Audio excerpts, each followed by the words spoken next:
You guys ready? Okay. Pledge allegiance, please.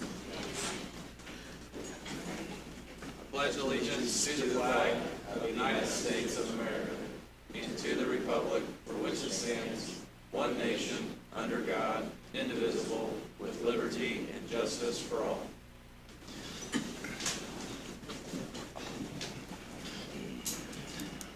Next item on the agenda, we have the minutes and claims from the Vigo County Auditor.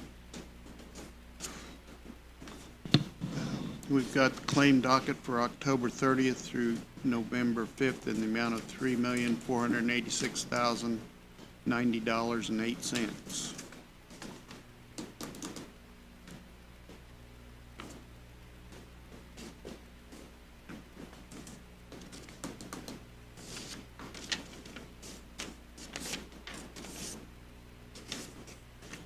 Comments? Make a motion to approve. All right. Second. All by aye? Aye. Aye. Thank you, Jim.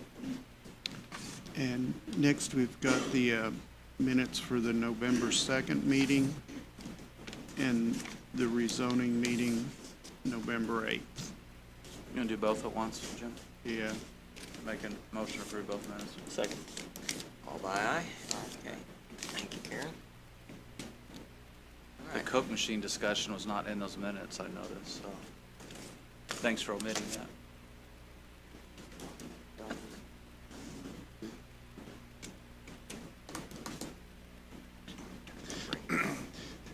Next item on the agenda, we have amendment number 1 of the LPA Consulting Contract, Vigo County Engineer.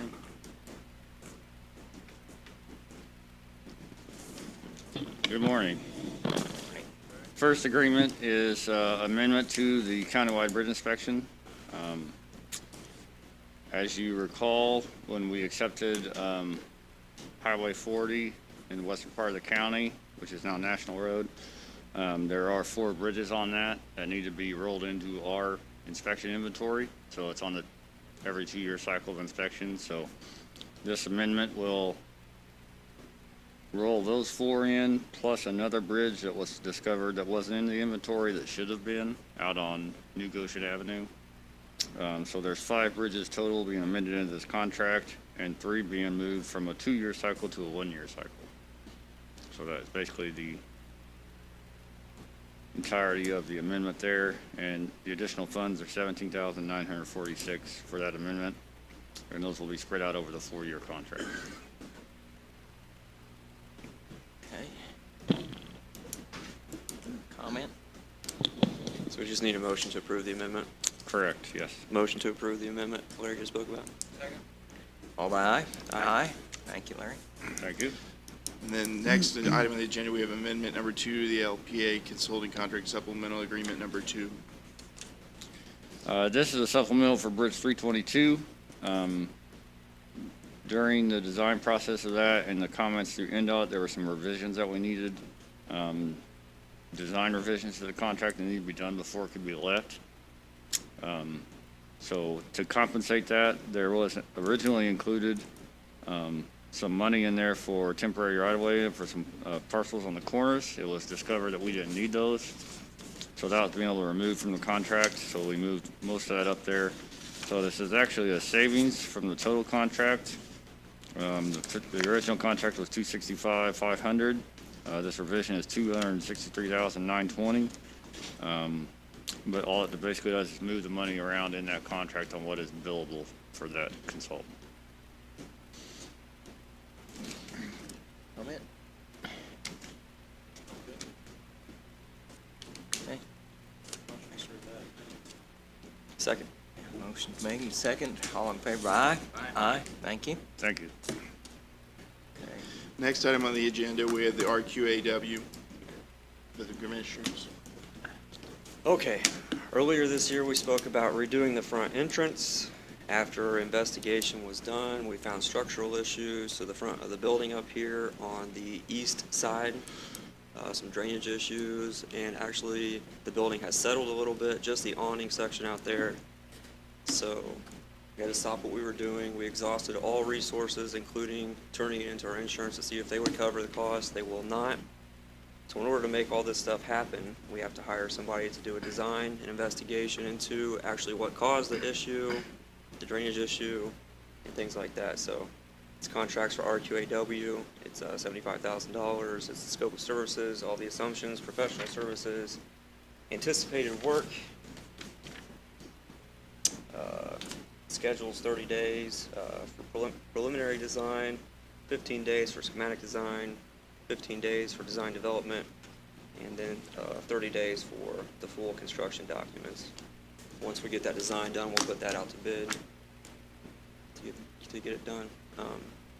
When talking with RQAW, we included, or we wanted to include, some landscaping out there.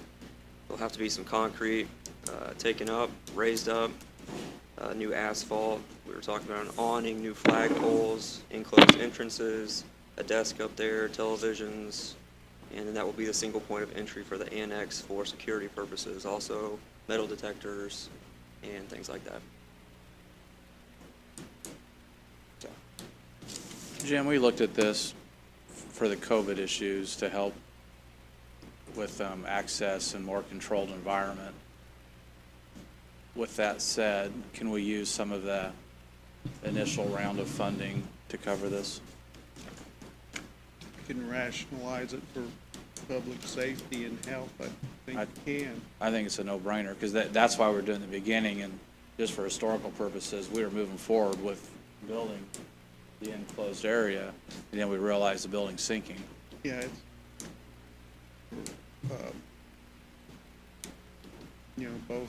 both rounds, the initial one and the ARP, which we need to start working on. Yeah, but I'd rather stay away from that if possible. well, we may get into a situation with how long it's taken us to get this, not at the fault of RQAW, but waiting to hear from insurance and things like that. If we were to use CARES money, we would have to have that out to bid before the end of the year. And But, I push mean, it. CARES to pay for the Yeah, consulting. Yeah, but That when way we we don't get have to to worry the, about going to the council. when we get to the point of the actual construction part of it, Sure. after the first of the year, Yeah, and I'm sure it's gonna go from the 150 that we were looking at originally to 300,000, 500 million, probably. yeah. So, Okay, I'm good with it, so I'll make a motion to approve the agreement with RQAW for the study. second. All by aye? Aye. All right, good deal. We'll Thanks, get this Jimmy. thing done yet, so we get out of the doors. Yeah, but. What? I mean, there should be money left. I don't know what's gonna happen tonight, but with the council. But there's about $2 million in that account. Is that right, Jim? And then we've got the sign for Honey Creek Fire, the station by Dixie B. Is that part of that? Which is 26,000, so that's not gonna put a dent in it. But we're fine. Okay. Even with whatever the council decides to do, I think that's $500,000 or $600,000 more. Okay, that's a lot of money. But, Well, they could wipe us out tonight. so make sure you get that check cut tonight, or today. Thacker, you got any insight on that? Yeah? Okay, well, keep it to yourself, please. Okay. Next item on the agenda, we have the FFE for the new jail for Garmong.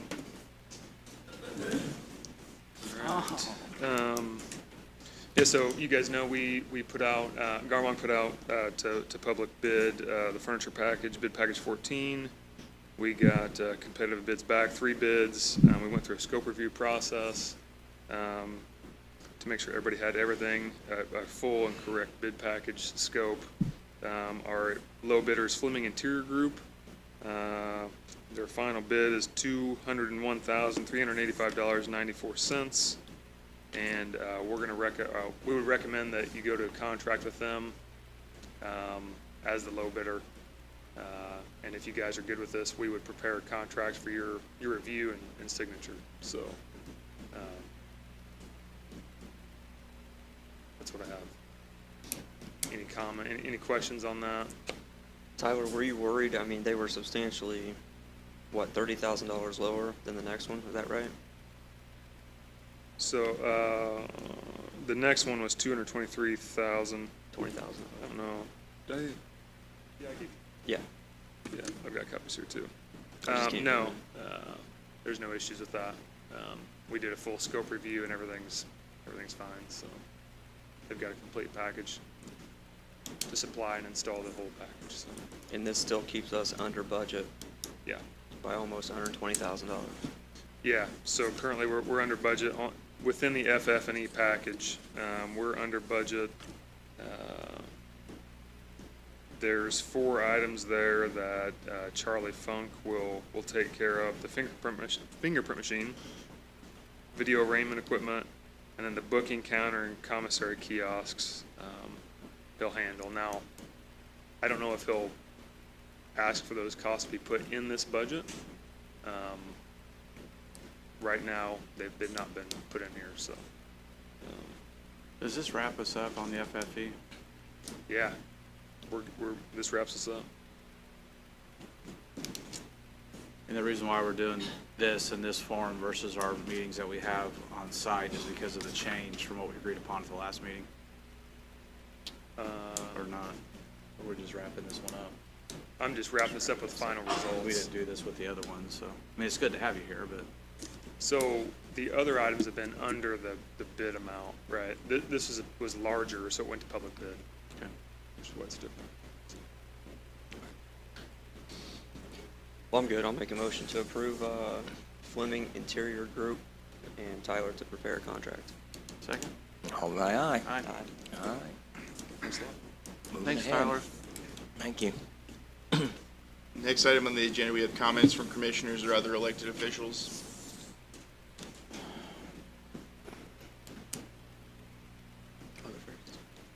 Tyler, can we have you back again? Do you want to do just a quick kind of update of how the jail's coming along? That I try to do it, I don't do a very good job of it. So. Yeah, just a full update Yeah, overview. yeah. So let's see, we're probably 75–80% complete. The entire exterior building package is intact, roof's on. The outside is pretty much done. Asphalt's being poured today, installed on site as we speak. Final course of the paving. Interior wise, gosh, we've got carpet down, VCT down up in the sheriff's office is nearly complete. We're about to drop ceiling tile in there. Back in the back, cells are all installed. We got resinous flooring going down. So really, we're in really good shape for the most part. Accurate Controls, the security access control contractor, starts this week. That's a huge step for us to get to. So outside of that, we're in pretty good shape. We're under budget at this point. Any other questions? What, am I missing anything? Do you think that anything's going to hold us up from being complete in March? Yeah, there's a chance that the electrical bid package contractor could hold us up. We've been monitoring that for the past few months. Currently, they're manning the job fairly well. I think the concern would be is if they maintain it. If they maintain that, I think we have a chance to complete on time. If they would pull back or withdraw their crew from the site, or lower their crew dramatically, we could have issues. So, it'd just be my opinion. So, I'm we're good. saying. Unless you guys have questions? I think that'd be the only thing that could. We continue to deal with COVID issues, with supply chain issues. Materials being stuck off of a port somewhere that we're dealing with on a weekly basis. Lead time issues, but we're managing that as we run into them. So that's where we're at. Thank you. You're welcome. Any other comments from commissioners or other elected officials?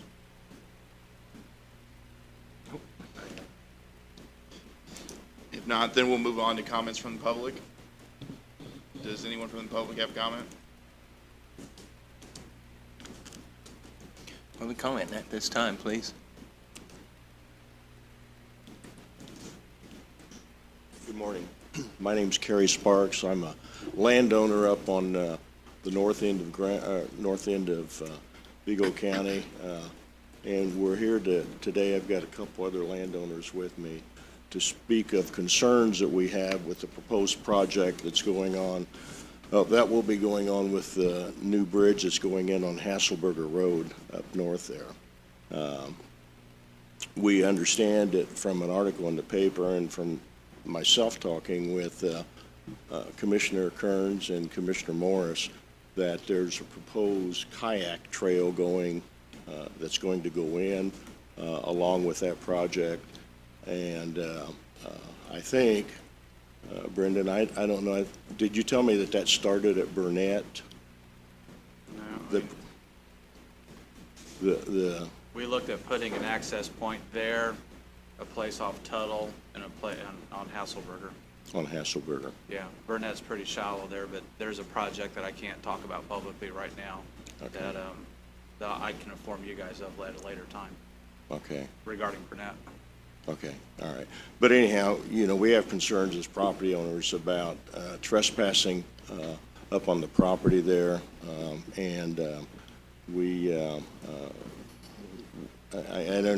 We understand that there's going to be a parking lot put in along with the bridge on the south side of the road there. I believe that's what you had indicated to me, Southwest side. southwest side, yeah. Does that sound right, Larry? Southwest corner? Yeah. So, like I said, we have concerns over trespassing up on the property there. And I have other landowners with me here that would like to speak to the committee as well, if that's permissible. Okay. Absolutely. Cindy?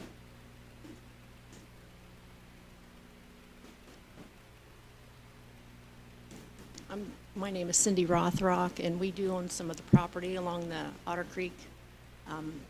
And our concern is that it's offering a public access to private ground, because Otter Creek is not a navigable waterway. So as landowners, we own the waterway bed and on both sides of Otter Creek. So if anybody would possibly kayak across the top of the surface of the water, if they touch ground in any way, they are trespassing. So at this point, they can't access that because there's no public access to Otter Creek. So they're trespassing from the first time they step foot on the ground. But if you're offering public access to Otter Creek, then you're just encouraging the public to trespass, because it's a non-navigable waterway. And so those are our concerns. We don't want the trespassers on there, and we don't want it open to the public, because it just, we fight the trespassers anyway. Every single day we fight trespassers, and this is just encouraging more people to trespass, even if they think they can float all the way to Otter Creek onto the surface of the water without touching ground. That's not realistic. So that's our concern.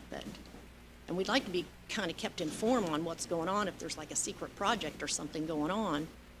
I think that as landowners, we need to be informed of that.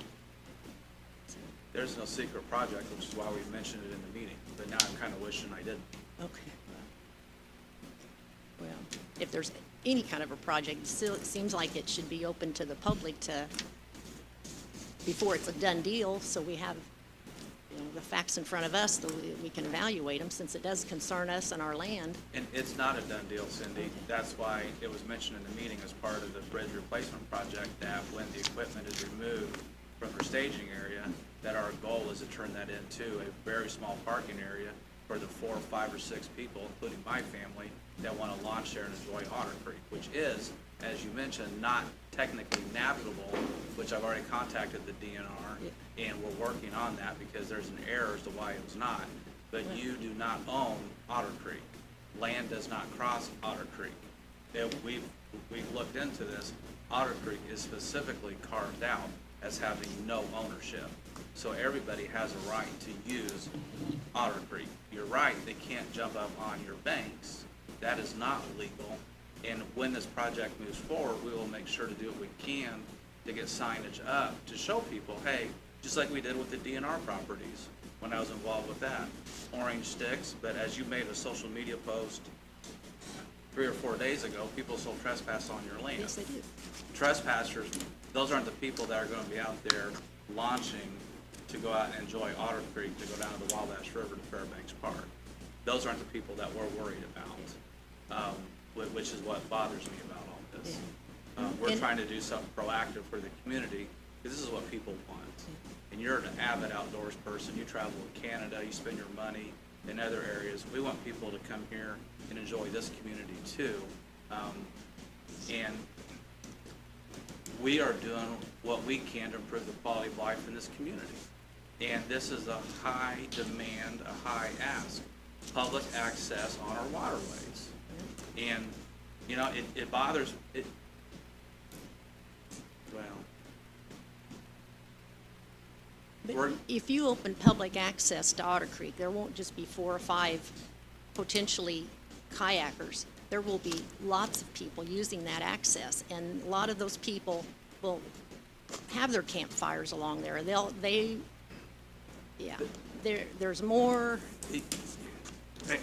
people that won't respect the property than there are people that will respect the property. as you know, I mean,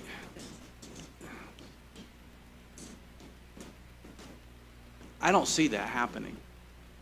I mean, I fly fish in Otter Creek. I access our commissioner-owned property on Tuttle. There's other people that'll go out and do it.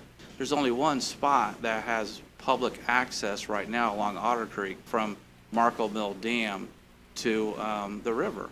I went to Markle Mill Dam Park to fish on Friday, and I got solicited. It's the second time in 2 weeks where I've had 2 men come up to me and proposition me while I'm out there trying to fly fish and enjoy my hour of free time that I had during the week. You know, as creepy as that sounds. Well- And So you're just going to expand that? off- absolutely not. But having public access sites allows safe passage for people that want to go out and recreate. You know, and allows Otter safe Creek's a passage for beautiful those that setting. want to abuse the situation too. I can't hear you. I said it also allows people to abuse the situation too. They're trespassing on your land right now. I know mean, they are. Carrie They shared are. a story about some naked man running Yeah. through the woods on his Exactly. property. And where You know, was it? It was along that Otter naked Creek. guy probably wasn't one that was going to respectfully launch his kayak at Hasselberger Landing and go down river. But if it's open to the public, it's open to the public. And there will be a lot of people that will abuse that. And I'm kind of interested where you say that we don't own that land. Don't. Across the riverbed, or It- across it- the Otter Creek. You own your bank over, but Otter Creek itself is completely sectioned off. There's areas where Otter Creek has moved, and I know that you dealt with that in the river bend. Right. With your neighbors, and I think you're involved in a lawsuit with your neighbors Yep. about who owns what. Rivers move, Otter Creek moves, and here's an example has right here that I'm looking at, moved. you Yes. can't see it from here. Yeah. Otter Creek on our GIS system Yes. shows that it's over here in the ground, which is probably Carrie's land. 'Cause it looks like Carrie bought a whole bunch of land recently. Correct. No, actually, no, this is Novellus owns it. Novellus is a good partner. They're excited about this. Yeah. Well, we're not excited about it at all. But you don't own Otter Creek. I mean, you can go all through here and look, and that's, it will narrow this down. We've got Okay. 5 attorneys that work for us that can work on this. One of them is an avid user We know of what Otter we've Creek. read as far as the regulations. That's what we're trying to, inform ourselves on this. But the regulations say if it's a non-navigable waterway and the property owner owns the riverbed. It or the- clearly states that, you're right, and that's why I've been working with the DNR to figure out why that happened, because it should not have happened. It's the same thing with Sugar Creek in Vigo County, which I go up in my riverboat. I'm sure you have too. Lost Creek, I go up Lost Creek all the time. Through this process, I've learned that I've been trespassing. When I go up and I run my boat up to where, what I still call the Elks property, technically I'm trespassing because the land does go over Lost Creek. Otter Creek, that's not the case. Otter Creek is completely sectioned off. Where the riverbed is, when they mapped out, whenever they did this, it shows Otter Creek is not owned by anybody. When you say they show that it's not, who's they that doesn't show it? I mean, Us, you're looking somebody at in this building. the GIS map? Yeah. Which is totally. Oh, we know that there's Yeah. errors with that. Yes, lots of errors. Yeah. But when you look at the There's no ownership. definition and the through the state the definition of a non-navigable waterway, which Otter Creek meets those definitions. It says the landowners own all of the land The county under owns the it. water. In this Yeah. case, the county owns Otter Creek, and I don't know why. I don't know why that was ever done.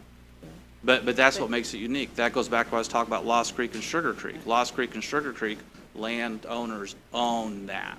Just like, you have parcels that go out into the Wabash River. Correct. You don't own it. Unfortunately, you're paying taxes on it. I know, we are, which And- we're not happy about. You and because I we don't have do talked well about with it. that, but you own that section. Otter Creek itself is carved out. That's the weird thing about this. So as Otter Creek moves, the water moves, we regain that piece of property that the waterway was on? I'd say no, but that's where we'll have to have, is Michael still down there? Yeah, Michael would be probably the best one to look into that. Because here, if you look at Beacon, it shows Otter Creek is over here where the ground is, which is on Novellis's property. Otter Creek moves. It does move. Yeah. I see what you're getting at. And it's a great point, and that's something that, this is gonna be a good exercise to figure out what is right. And I was shocked when I went online and I saw that it was not classified as a navigable waterway. And I told Larry, I said, we can't do the public access side. It's not Well, ours. we still believe it's then- non-navigable. And then we can keep looking into it. If it doesn't work out and you guys shut this down, so be it. All that does is hurt the community. All that No, it does, doesn't hurt it the absolutely community. does. No, it When you look doesn't. at Not how at many all. people It hurts in Vigo your 4 or County 5 have been buying kayakers. kayaks, how many went to Chinook over the weekend? You've got the Wabash River that's navigable. And there's people that want to So- enjoy Otter Creek and the beauty of it, to Well, paddle down Otter Creek, Sure. enjoy the river, Well, go to they want to Fairbanks enjoy my Park. backyard too, because it's Well, beautiful. and there it we has go a with the creek that not in runs my down it, backyard. But it's private land. But Otter So- Creek's not. Otter Creek's not. Well, I believe it is. My opinion is it is, according to everything I've read, so. So, does that mean that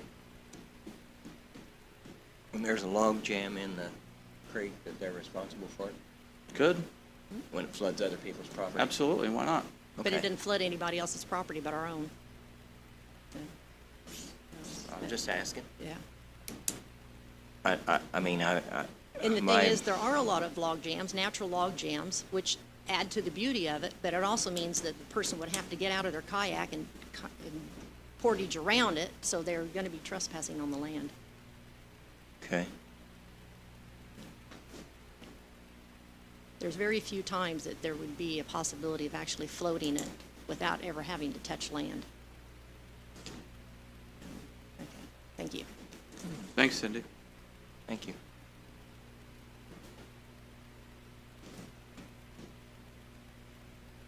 Morning. Yes. My name is Jeremy Sparks. I'm the son of Carrie Sparks. I just want to pick up on a few points because I'm not sure that I'm following exactly what you're saying, Mr. Kearns. When Most you're people saying nobody can't. owns, what's that? Most people can't. So when you're saying nobody owns Otter Creek, from everything that we've read, obviously there's two distinctions between navigable and non-navigable waterways. It's my understanding from everything I've seen that a waterway that's deemed non-navigable, the landowner, like you said, owns on both sides of the creek. Right. They own the creek bed underneath. The only thing they don't own is the water. The state, the county, whatever owns the water. We're not debating that we can't stop people from floating down Otter Creek. It clearly states in the law we can't, right?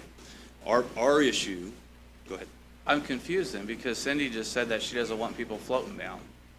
can I finish? Yep, Okay, I like where this is going. right. So, we're not debating that we can't stop people from floating down. What we're saying is, we think it's irresponsible of the county and this commission to grant public access to private property when you know that it's impossible, at least through our section of property, to float down Otter Creek without getting out of your kayak, your canoe, or whatever, at which point you'd be trespassing. We own the creek, but if you fall out of your kayak and your feet hit the ground, technically you're trespassing. So that's our concern. The research I've done, it even grant that apparently, which we didn't know, on non-navigable waterways, an owner of property along the waterway even maintains exclusive fishing rights to that portion. If you own on both sides, you own exclusive fishing rights on both sides. If you own on one side and I own on the other, we own exclusive fishing rights to the middle point of the creek. So that's our concern. Like we stated earlier, we have constant issues up there with trespassing. We have remnants of meth labs, like you said, naked people running around on our property. And we understand that. As property owners, that's something we have to deal with. We're just saying that creating and advertising a public spot to come where we know it's impossible, you can put all the signs up you want, it's impossible just due to water levels alone, trees across the creek. At some point, these people are going to have to get out. Whether they want to trespass or not, they're going to have to. And at that point, they're trespassing. So like I said, that's our concern, that by creating this public access, we're going to force people to break the law, cause us more problems. And that's what we're here to ask, that we look at other options. Like you said, we're all avid outdoorsmen. We support outdoor recreation. We just don't want it, we think there's other avenues that we could do that doesn't hurt our property. What are those other avenues? Well, like Cindy brought up, the Wabash River, it's fully navigable, so the rules change, right? So the other avenue is not allowing anybody to paddle or use Otter Creek. I'm saying, we understand we can't stop them from floating, but you're gonna create a public access point, you're gonna create a public access point to this, knowing, and you've been on Otter Creek, you know you cannot float the entire way. You're gonna have to get out. It's impossible, at least during our session. Yeah. And then, like I said, whether these people want, they're law-abiding citizens or not, they're gonna have to trespass. And like I said, right now, we have people that float down it. Do we stop them? No. Because they're not hurting anything. We don't care. We're just saying by advertising this and putting this spot in, we're gonna draw in all these other people who are not gonna abide by the signs, who are gonna be camping along the creek. We're gonna have trash. We're gonna have all these other problems that come along with it. Like I said, I don't think any of us as landowners have ever stopped anybody from fishing at the Otter Creek Bridge. We don't care. They're not hurting anything. As long as they fish and they leave, that's fine. If they just float through our property, we're not necessarily concerned about that. Like I said, we're concerned about making this, advertising this as a spot to come, which is gonna draw more problems. Are you talking about the Otter Creek Bridge on Hasselberger? Yeah. We own a lot of that, so they should have free reign for on the 41 bridge. But Yeah. both technically. But the one on Hasselberger, we've got one heck of an easement along there. Right, I've seen it. It's like 1 point some acres off Yeah, the so- Hasselberg. Yeah. But what I'm saying is, even if they're on us standing down there Okay. and they're fishing, we don't bother those people. So that's what we'd ask. We just ask that you look at other options for this, because this is gonna, like I said, in our opinion, we're basically, advertising this for people to come and do something that's technically illegal. So, thank you. Thanks for your feedback. I would be curious to know, Michael, you might be able to answer this, where the liability falls on a bank, or if the line does go down the center of the creek. I mean, people who participating in, outdoor recreation, hunting, fishing, they accept that is a risky activity. I mean, so it's, Indiana has very good protections in place for landowners who, let other people come on their land to hunt. I mean, there are parts of it, if you do it certain ways, that are dangerous, and that is inherent to the activity itself, so. But there are a litany of issues that seem like need to be considered, and happy to assist. Hi, I'd just like to clarify that the bridge project and the kayak canoe launch are technically two separate projects. We are replacing the bridge as part of our bridge inventory project. The discussions come up, anytime we're doing that, we're gonna have a lot of equipment out there to do that. We're gonna seek additional temporary right-of-way to be able to stage that. construction activity, so that's what brought up the discussion about possibly having an area for the kayak launch. So I just want to mention they're not exclusively tied together, although when we do pull that equipment out of there, there will be a construction area that could be either restored or left for the canoe kayak launch. So I just want to clarify that those are two separate projects. But. Thanks, Larry. Thanks, Larry. Yeah.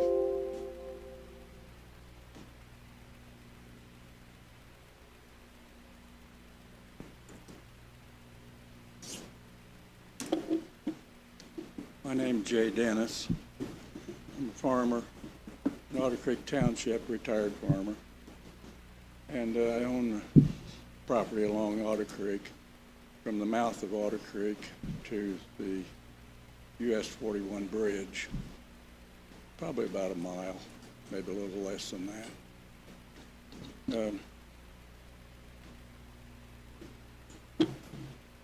I feel like that the government is probably overreaching a lot today on landowners. And it's kind of like they're taking some of the rights away from the landowners and putting them into the public's position, where the public can access your land about wherever they want to. And there's been different programs set up that has taken a lot of the rights away from the taxpayers of the county.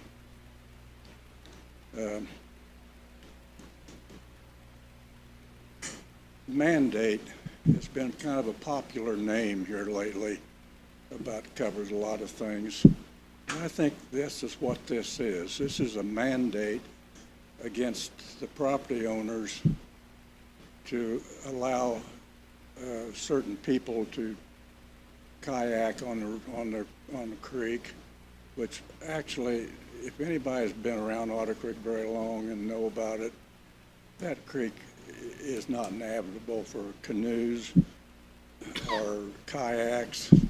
There's logs in the way. There's a lot of sandbars. I don't see how anybody could get up and down that creek unless it's at flood stage with a kayak. I mean, they're going to be out walking more than they're going to be riding.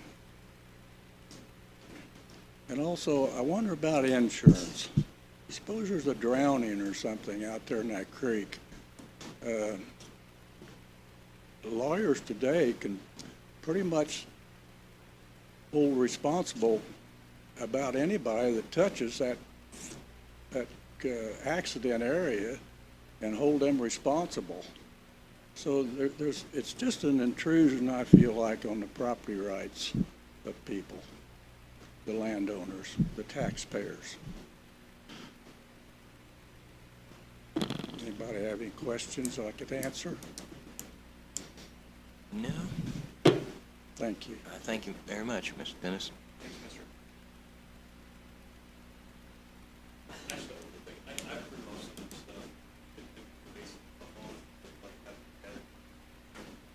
Certainly. Thank you. Okay. All right. Are there any other comments from the public? Tim, can we have you give a Veterans Day update of any sorts?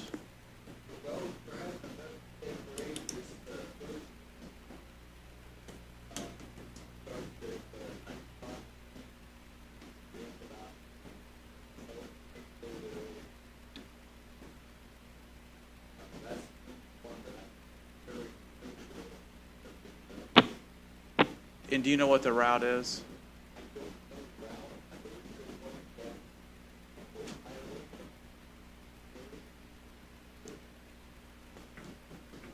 Okay.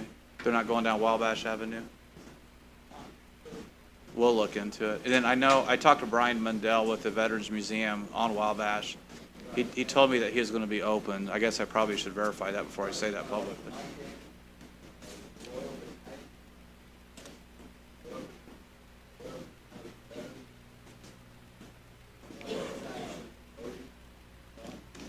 Yeah. Okay. Thanks for the update, Tim. Yep, thank you. Sounds like it's going to be well attended this year. Evelyn, did you have something? Uh-oh. So Evelyn, for those that are here, Evelyn, we've been working with Evelyn on an ordinance for animals. We have a draft, and I would like for Evelyn to review it. Okay. Do you have a hard copy by any chance? Not on me, but I can get one printed. Can we print one before Evelyn leaves? I can forward it to Tammy? you. Okay. We're not ready to approve it yet, so. But we're close. Yep. I keep holding it up, I think. I wanted llamas put in. I want everybody to have a llama. Until the Anti-Llama Society says we can't have them. Oh, with no other comment, why, we will recess till next week this time. Thank you.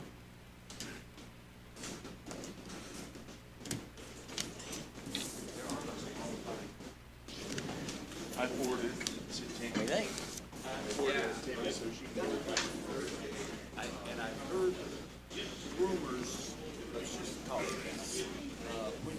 When we finally get the federal government, this security officer, because that's, shall we say, next door to us,